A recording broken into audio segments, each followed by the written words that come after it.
Mit navn det er Isabella, og jeg er praktikant her ved TemTeam. Det jeg er allergladest for som praktikant hos TemTeam, det er den gode dynamik, der er på kontoret og hjælpsomheden. Og så det her med, at man får lov til at tage så meget ansvar og får lov til at sidde med nogle opgaver selv og udføre dem.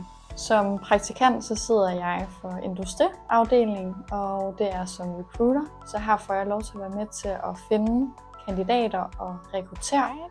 Det er med samtaler og lidt af hvert, og så sidder jeg også med det administrative. 30 minutter. Jeg hedder Anne og har været afdelingsleder i vores afdeling i Odense her siden 2008. Vi har løbende praktikanter i vores afdeling og er virkelig glade for det.